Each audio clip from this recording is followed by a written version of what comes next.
The story of Robert the Doll starts well over 100 years ago, in the year 1905, when a young boy named Robert Eugene Otto was gifted a handmade, life-size doll. Robert decided to give the doll his name and started going by the name Gene instead. Gene and Robert became the best of friends. Everywhere Gene went, he brought along Robert. Even though a doll stuffed with straw seems harmless, the doll was anything but. Gene's family started noticing Gene whispering to Robert all the time, which can be argued as normal child behavior. However, they became very concerned when they started hearing a deep voice whisper back. But this was just the beginning.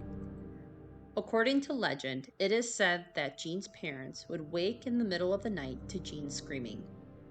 They would rush to his room to find the entire room in shambles, furniture upside down and thrown across the room. Gene could not give an answer as to how this happened or why he was screaming. As Gene grew older, his relationship grew stronger with Robert, and the acts became more malicious. Toys of Eugene's would show up mutilated and destroyed.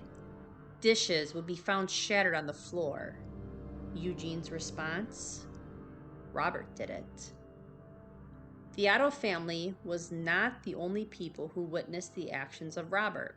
Servants in the home have said to have heard voices and have even seen Robert move.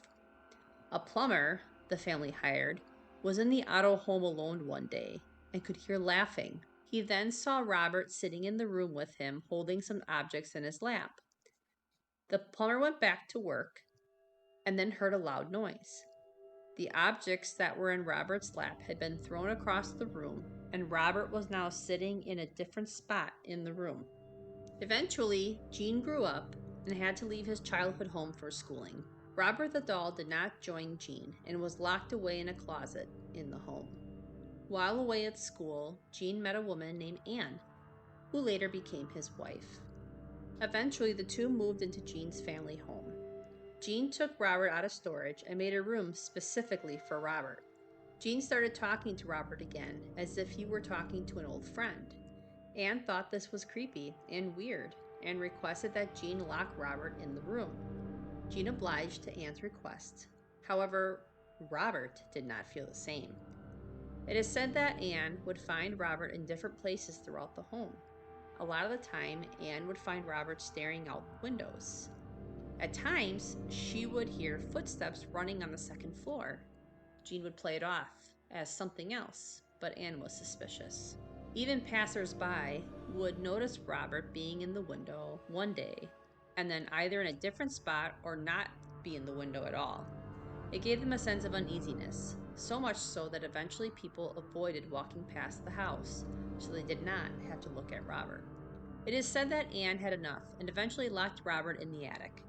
Both Gene and Anne agreed it was for the best. The couple started to move on, but things took a turn.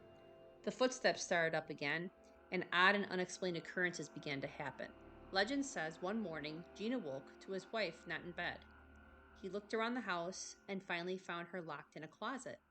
Anne thought Gene had done this to her and questioned him vehemently. Finally, Gene responded, "It wasn't me.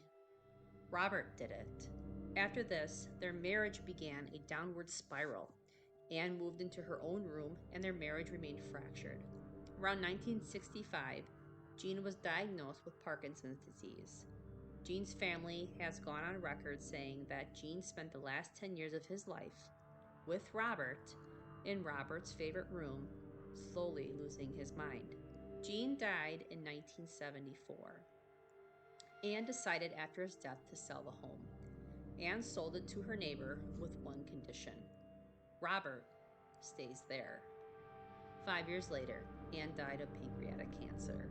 The home has had several new owners, and eventually, Robert was given to a museum in Key West, Florida, where he still resides in a glass box to this day. Visitors can see Robert, but are strongly cautioned. This is because those who disrespect Robert are cursed. Thousands of people have written apology letters to Robert the doll because they believe he is the reason their lives have become a nightmare. The walls around the Robert exhibit are lined with apology letters written by men and women of all ages from all over the world. Either this is a huge conspiracy or something sinister is at play. Should you ever decide to take a chance to visit the infamous Robert the Doll, remember these 4 rules. Number 1, you have to say hello.